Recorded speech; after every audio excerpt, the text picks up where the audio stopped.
कि जंग से कभी किसी देश का भला नहीं हुआ। ये अपने साथ हमेशा तबाही और बर्बादी लेकर आती है, लेकिन दुनिया के इतिहास में कुछ ऐसी जंगें भी हुई हैं जो कि स्वाभिमान के लिए नहीं बल्कि बलिदान के लिए लड़ी गई हों। कहानी की शुरुआत 1950 के दौर से होती है। वो कान ली जो अपने भाई की अस्थियों को लेकर कई सालों बाद अपने गांव लौटा है। बरसों से देश की सेवा में रेगिस्तान, बिहार और चट्टानों में दिन रात बिताने के बाद अपने गांव की मिट्टी की एक झलक क्यानली के लिए स्वर्ग से कम नहीं थी। इसी दौरान अचानक से वो वानली नाम का एक लड़का उसकी नाव पर पत्थर फेंकने लगता है। किनारे पर पहुंचकर दोनों के बीच में हाथापाई होती है, लेकिन जैसे ही क्यानली की नजर वानली पर जाती है वो पहचान लेता है कि वो कोई और नहीं बल्कि उसका ही छोटा भाई है। हालांकि वानली अपने भाई को नहीं पहचान पाता, इसमें उसका कोई दोष नहीं है क्योंकि वो बेचारा तो खुद ही इतने साल बाद उसे देख रहा है। अब यहाँ वानली भागकर अपने माता पिता को ये खुशखबरी देने के लिए जाता है। देखते हैं कि बेटे के वापस लौटने की खबर सुनकर उनके माता पिता की आंखों में आंसू झलक जाते हैं। एक तरफ जहाँ उन्हें अपने जिगर के टुकड़े क्यानली के आने की खुशी थी, तो वहीं दूसरी तरफ अपने बेटे बेनली के शहीद होने का गम भी था। वो लोग किसी तरह अपना घर बसर कर रहे थे, उनके हालात कुछ ज्यादा अच्छे नहीं है।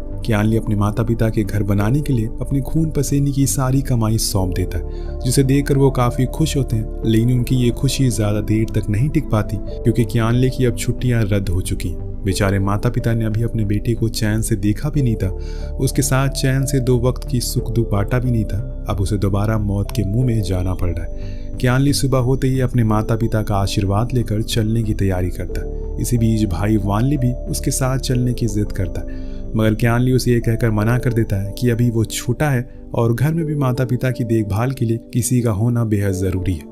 इसके बाद हमें जंग का एक भयानक मंजर दिखाई देता है। अमेरिकी सेना दुश्मन के इलाके में बमबारी कर रही है। जल, थल, वायु तीनों मोर्च पर वो दुश्मन को बर्बाद करने में लगी हुई है। सभी अपनी जान बचाने के लिए भाग गए, लेकिन ये जंग का सिर्फ आगाज है। Supreme commander general MacArthur अपने लाखों सैनिकों के साथ सियोल पर कब्जा करने का दावा पेश कर रहे हैं। वहीं दूसरी तरफ चीन में चाइनीज कम्युनिस्ट पार्टी के अध्यक्ष माओ जेडोंग जंग की स्थिति पर गौर फरमाने के लिए तुरंत एक बैठक बुलाते हैं। शाम के समय 7वीं कंपनी के स्नाइपर पिंग ही माओ जेडोंग से मिलने उनके घर पहुंचते हैं और कोरियाई लोगों से युद्ध में मदद करने का फुल प्रूफ प्लान तैयार करते हैं। जब पिंग वापस जा रहा होता है तभी माओ का एक बेटा पीपल वी आर्मी का सेक्रेटरी माओ एनयिंग उसे युद्ध में शामिल होने की इच्छा जताता है, मगर पिंग इसके लिए मना कर देता है। अब ये बात माओ सुन रहे होते हैं और अपने बेटे के अंदर देश सेवा करने की ऐसी लगन देखकर उसे युद्ध में शामिल होने की अनुमति दे देते हैं। कुछ दिनों बाद यालू नदी पर अमेरिकी फोर्सेस बमबारी शुरू कर देती हैं। उसी एरिया में पिंग को आर्मी के कमांडर के रूप में नियुक्त किया जाता है। अब एनयिंग कोरिया का हेडक्वार्टर से पिंग को अमेरिका सेना की सारी गतिविधियों का लेखा जोखा देता है। सभी हालातों के मद्देनजर रखते हुए पिंग झट से अनुमान लगा लेता है कि हो ना हो अमेरिका सेना जल्द ही चैंगिंग लेंग पर हमला करने वाली है और इस हमले को रोकने के लिए पिंग अपने आला अधिकारी के साथ रणनीति तैयार करता है। फिर माओ को तो उसका ये प्लान इतना कमाल का लगता है कि वो उसे शाबाशी देते हुए आगे की कार्रवाई करने का फौरन निर्देश देते हैं। चाइनीज आर्मी पूरे दमखम के साथ मैदान में उतरने के लिए तैयार होती है। इसी दौरान कमांडर क्यानली की बटालियन और 9वें कोर बटालियन के बीच झड़प हो जाती है। इससे पहले कि मामला ज्यादा बढ़ता, कमांडर सॉन्ग वहां आकर मौजूद सभी सैनिकों को याद दिलाते हैं कि कमांडर क्यानली कितने बड़े जाबाज हैं और उन्होंने जंग में दुश्मनों को कैसे छक्के छुड़ाए। अपनी बहादुरी के किस्से सुनकर खुद क्यानली भी गर्व महसूस करते हैं। तभी उसकी नज़र अपने छोटे भाई वानली पर पड़ती है। उसने भी देश के लिए सेना ज्वाइन कर ली थी। अब ये देखकर क्यानली काफ़ी हैरान होते हैं और उसे समझाते हैं कि आखिर उसने ऐसा क्यों किया। ये कोई ज़रूरी थोड़ी ना है, उसका एक भाई पहले ही देश के लिए शहीद हो चुका है। अब वो खुद भी देश के लिए अपनी जान देने को तैयार है, लेकिन अगर वो भी सेना में शामिल हो जाएगा तो माँ बाप की सेवा कौन करेगा। परंतु दोस्तों, काफ़ी देर हो चुकी है और मजबूरी में क्यानली को उसे अपनी बटालियन में रखना पड़ता है। अब शाम होती है, चीनी आर्मी मैदान जंग में जुट जाती है। सभी सप्लाई को ट्रेन में लोड किया जा रहा था। सैनिक पुरानी ट्रेन में सवार होते हैं और शाम होते ही आसमान में रेड फ्लेयर दिखाई देती है, जिसका साफ साफ ये मतलब था कि ट्रेन रवाना होने वाली। सभी सैनिकों के भर जाने के बाद सबसे आखिरी में क्यानली और उसका भाई व्यानली दौड़ते हुए ट्रेन में सवार होते हैं। बाकी के सैनिक उनको सलामी देते हैं क्योंकि उन्हें अच्छे से पता था कि ये जो सैनिक युद्ध के लिए जा रहे हैं, इनमें से कोई भी ऐसा नहीं होगा जो दोबारा वापस लौट कर आएगा। अब ट्रेन चलने लगती है। भाई व्यानली को आर्टिलरी कमांडर ली से मिलवाते हैं, जिस पर ली वानली से पूछता है कि उसकी सरकारी बंदूक कहाँ पर। तो वो उसे बताता है कि अभी उसकी ट्रेनिंग कंप्लीट नहीं हुई, इसीलिए उसे अभी हथियार नहीं मिला। जिस पर बाकी सैनिक जोर जोर से उसका मजाक उड़ाने लगते हैं और ये बात वानली को नागवार गुजरती है और वो हंगामा कर देता है। अब दोस्तों, ये बात तो आप सभी को अच्छे से पता होगी कि सेना के अनुशासन का कितना महत्व होता है। बस ट्रेन में हुए इस हंगामे के चलते वान ली को जो गन मिलने वाली थी उसे नहीं दी जाती। इस बात से वान ली काफी नाराज भी होता है और वो चलती ट्रेन से कूदने की कोशिश करता है, मगर वो तो भला है कुछ सैनिकों का जो उसे रोक लेते हैं। अब समय गुजरता है और रात बीत चुकी थी। सुबह होने को थी। ट्रेन के सभी सैनिक बोगियों की खिड़कियों और दरवाजे को खोलते हैं तो उन्हें अद्भुत नजारा दिखाई देता है। चारों तरफ सिर्फ लंबे लंबे पहाड़ थे। चीन की महान दीवार दिखाई दे रही थी। ली भी वान ली को उसकी सरकारी बंदूक देकर उसे आराम करने को कहता है। इधर ट्रेन ईस्टर स्टेशन पहुंच चाइनीज आर्मी की और सभी जरूरी सप्लाई मौजूद थी। पहाड़ी इलाके होने की वजह से ठंड बम पर पड़ रही थी। अब कियान ली स्टेशन मास्टर से अपने जवानों के लिए गर्म कंबल और कपड़ों की व्यवस्था करने को कहता है। स्टेशन मास्टर उसे भरोसा देता है कि अगले 2 दिन में उसके पास जरूरत के सारी चीजें होंगी, मगर तभी स्टेशन में मौजूद हाई अलर्ट का अलार्म बजने लगता है। इसका मतलब ये था कि दुश्मन कहीं आसपास ही है। अब कियान ली अपने जवानों को निर्देश देता है कि जो कुछ भी उनके हाथ लग रहा है वो सब ट्रेन में भरकर तुरंत ही रवाना हो जाए। कुछ ही सेकंड में ट्रेन तेजी से भागने लगती है, लेकिन इससे पहले कि वो अपनी मंजिल तक पहुंचती, रास्ते में कुछ सैनिक पटरियों पर खड़े होकर उसका रास्ता रोकते हैं। कियान ली को मालूम पड़ता है कि अमेरिकी सैनिकों ने नदी के ऊपर बने रेलवे ब्रिज को उड़ा दिया है। अब वो आगे नहीं जा सकते, इसीलिए आगे का सफर उन्हें पैदल ही तय करना पड़ेगा। जिसके बाद चीनी सेना ट्रेन से सामान उतार कर पहाड़ों की तरफ भागने लगते हैं। कुछ ही देर में अमेरिकन फाइटर प्लेन उनको इस ट्रेन को भी नस्ल-नाबूद कर देते हैं। चीनी सेना के जाबाज सिपाही पहाड़ों के रास्ते कई दिनों तक भूखे प्यासे अपनी मंजिल को तय करने में लगे रहते हैं, लेकिन वो भी अभी काफी दूर थी। हालांकि वो जितनी दूर अपनी मंजिल से थे उतनी ही पास उनके मौत मंडरा रही थी, और ये मौत भी अमेरिकन फाइटर प्लेन थी। जी हाँ दोस्तों, अमेरिकन फाइटर प्लेन दिनों रात उस चट्टानी इलाके में गश्त लगा रहे थे जहां पर चीनी सैनिक किसी तरह पहुंचे थे। सैनिकों की नजर फाइटर प्लेन पर पड़ती है तो वो खुद को बचाने के लिए चट्टानों में बने छोटे मोटे कोनों में छुप जाते, परंतु मौत ने अभी भी उनका पीछा नहीं छोड़ा था। बदकिस्मती से अमेरिकन फाइटर प्लेन की नज़र उन पर पड़ चुकी थी और वो आसमान से गोलियों की बारिश करने लगते, जिसमें 7th आर्मी के कई सैनिक वहीं पर शहीद हो जाते हैं। बचे कुछ सैनिक अपने दोस्तों को पीछा छोड़कर देश की खातिर आगे बढ़ते। इसके तुरंत बाद अमेरिकी जनरल हेलीकॉप्टर में सवार होकर बर्फीले पहाड़ों में दुश्मनों की तलाश में निकलते। नीचे उड़ान भरने के बावजूद उसे चीनी सैनिक दिखाई नहीं देते। अंधेरा ज्यादा हो जाने के बाद भी सभी सोल्जर दी गई लोकेशन पर किसी तरह से पहुंच जाते, परंतु उनकी मुश्किलें अभी भी खत्म होने का नाम नहीं ले रही थी। और ऐसा होता भी कैसे? आखिर जंग में मौत तभी पीछे छोड़ती है जब जंग खत्म हो चुकी हो, लेकिन यहाँ तो अभी जंग का आगाज हुआ है। चीनी आर्मी के सामने अमेरिकन सैनिक ने घेराबंदी करके रखी थी और उन पर गोलियों से हमला करने लगते। थोड़ी दूर बैठी 7th आर्मी अपने साथियों को जब मुश्किल में देखती है, वो कियान ली से नहीं रहा जाता और उसके लिए ये करो या मरो की सिचुएशन बन जाती है। इसीलिए वो युद्ध में शामिल होकर अपने साथियों की मदद करने का फैसला करता है। वो दुश्मनों पर सरप्राइज अटैक करता है और दोनों तरफ से गोलियों की गड़गड़ाहट शुरू हो जाती है। वान ली भी अपनी जिंदगी की पहली गोली दुश्मन के सीने में उतार देता है। चारों तरफ बस सिर्फ गोली और बारूद और धमाके नजर आ रहे थे।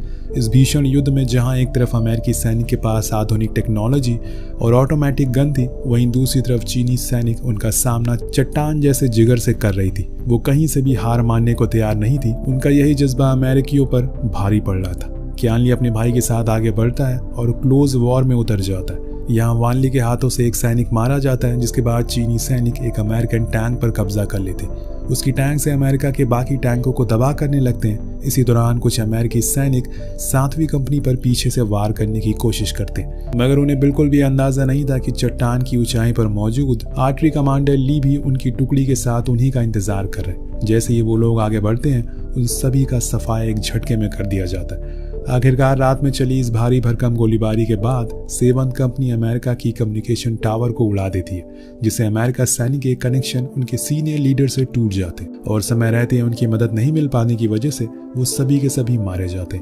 7th कंपनी उस पॉइंट पर अपनी जीत का एक और परचम लहराती है। उधर अमेरिकन एयरपोर्ट में जब इस बात की पता अमेरिकन सैनिकों को चलती है तो उसके आला अधिकारियों की नींद उड़ जाती है। 1st मरीन डिवीजन के जनरल ओलिवर अपने दूसरे कमांडर एडवर्ड से मिलते हैं तो एडवर्ड को लगता है कि ये जंग एक हवा है जिसे बड़ी आसानी से जीता जा सकता है, परंतु ओलिवर उन्हें समझाते हैं कि ये जंग कोई बच्चों का खेल नहीं है जिसे जनरल मार्क आर्थर जीतने के सपने देख रहे हैं। अगर एक पॉइंट पे जीतने के बाद 7वीं आर्मी को अपने आगे का सफर शुरू करना था जमा देने वाली ठंड में एक एक कदम आगे चढ़कर फॉरवर्ड कैंप की तरफ पहुंचती है। ये कमांडिंग ऑफिसर एन यिंग और कियान ली और उसकी टुकड़ी की जाबाजी पर उनकी पीठ थपथपाते हैं और कैंप में उनका स्वागत करते हैं। काफी दिनों की भागदौड़ और खून से लथपथ 7th आर्मी के सैनिकों को आखिरकार सोने के लिए सुकून भरी छत मिल जाती है। उन्हें भरपेट खाना खिलाया जाता है। साथ ही खड़ी माओ एन यिंग ठंड से बचने के लिए उनके लिए गर्म कपड़ों की व्यवस्था करते हैं। पूरा दिन आराम करने के बाद कमांडिंग ऑफिसर एन यिंग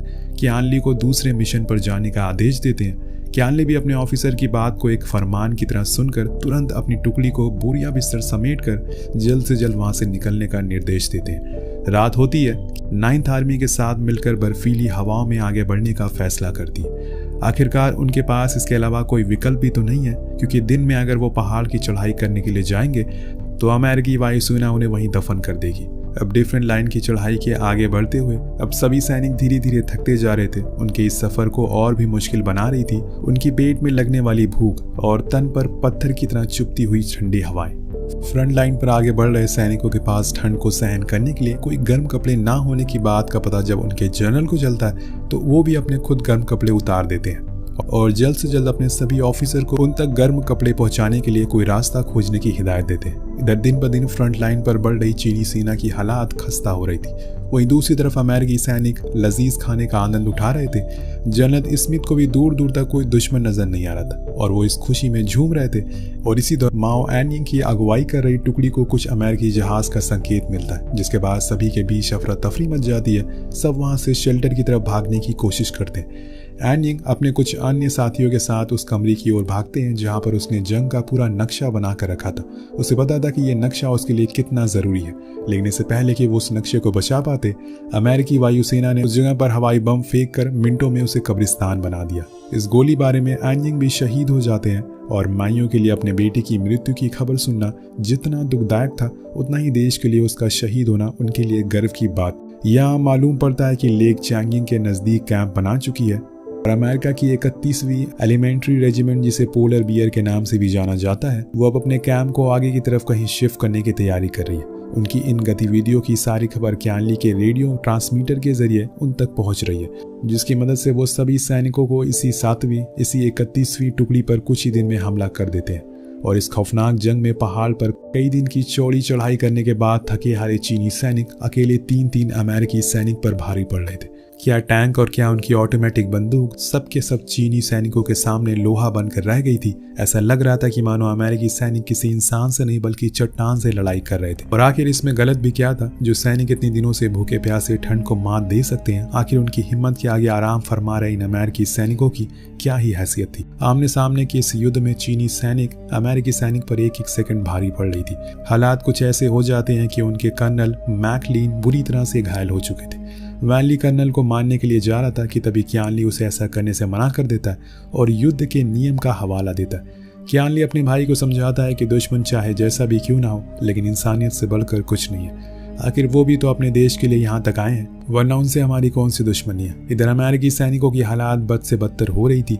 तभी कुछ अमेरिकी फाइटर प्लेन बीच जंग में टपक पड़ते हैं और ऊपर से ही चीनी सैनिकों को सफाया करना शुरू कर देते हैं। हालांकि हरदम चीनी की सैनिकों के लिए काल बनकर फाइटर जेट प्लेन इस बार भी कुछ इसी अंदाज से उनकी मौत बनकर आता है और देखते ही देखते चीनी सैनिकों के बेस पर बमबारी करना शुरू कर देते हैं। ऑफिसर ली अपने जवानों की जान बचाने के लिए खुद एक आग लगी टैंक में बैठकर दूसरी दिशा में मोड़ देते हैं। उसे दूसरी दिशा में मोड़ देते हैं जिससे कि अमेरिकी वायुसेना का ध्यान भटक सके। उनका ये आइडिया काम तो करता है। वो अपने सैनिकों की जान तो बचा लेते हैं, मगर अपनी जान देश के लिए निछावर कर देते हैं। ली की मृत्यु के बाद कमांडर कियान ली उनका भी नाम अपनी 7th आर्मी रेजिमेंट के शहीद सैनिकों में गर्व के साथ जोड़ देते हैं, जिसके साथ ही वो ये भी दावा करते हैं कि जब तक वो जीवित हैं, न केवल वो अमेरिका से इस युद्ध को अपनी मुट्ठी में करेंगे, बल्कि अपने सभी मृत्यु सैनिकों को पार्थिव शरीर को उनके घर तक पहुंचाएंगे। आखिरकार कियान ली की टुकड़ी और उनके बहादुरी के चलते अमेरिकी सैनिकों को पीछे हटना पड़ता है। लेकिन जब वो पहाड़ी के रास्ते से पीछे जा रहे थे तो उनकी नज़र एक खौफनाक दृश्य पर पड़ती है, जिसे देखकर हर किसी का मन पसीज जाता है। दरअसल रास्ते में अमेरिकी सैनिकों को सैकड़ों चीनी सैनिक ऊपर की तरफ एक ही जगह पर स्थित खड़े दिखाई देते हैं, परंतु उनमें से कोई भी जीवित नहीं था, बल्कि सब के सब अपने देश की रक्षा के लिए ठंड में जम चुके थे। उनकी इस बहादुरी को देखकर खुद अमेरिकी जनरल स्मिथ की आंखों में आंसू आ जाते हैं। वो जाते जाते उन सभी सैनिकों को दिल से सल्यूट करते हैं। कहानी के आखिर में हमें हंगाम में मौजूद अमेरिकी कब्रिस्तान दिखाया जाता है, जहाँ पर एक दो नहीं बल्कि लाखों अमेरिकी सैनिक की कब्र खुदी हुई है। पूरा का पूरा शहर जलकर राख हो चुका है। न जाने कितनी अनगिनत अमेरिकी सैनिक घायल थे और उन्हें किसी तरीके से वहां से बाहर निकाला जा रहा था। वो सभी युद्ध से पीछे हट चुके थे और अपने वतन जाने के लिए बेकरार थे। इधर अमेरिकी सैनिक के वहां से हटते ही 9वीं रेजिमेंट का हंगाम पर कब्जा हो जाता है, जिसके साथ न सिर्फ युद्ध पर विराम लगता है बल्कि ये कहानी भी यहीं समाप्त हो जाती है। तो जाते जाते हमें यही सीख दे जाती है ये कहानी कि जिंदगी में कितना भी कठिन समय क्यों ना है, सामने दुश्मन की संख्या कितनी भी अधिक क्यों ना हो, लेकिन अगर इरादे फौलादी हो तो उनको मुंह तोड़ जवाब दिया जा सकता है। वेल, आज के लिए सिर्फ इतना ही। अगर आपको हमारी कहानी पसंद आई तो नीचे कमेंट करना मत भूलिएगा। मिलते हैं अगले वीडियो में। Peace out.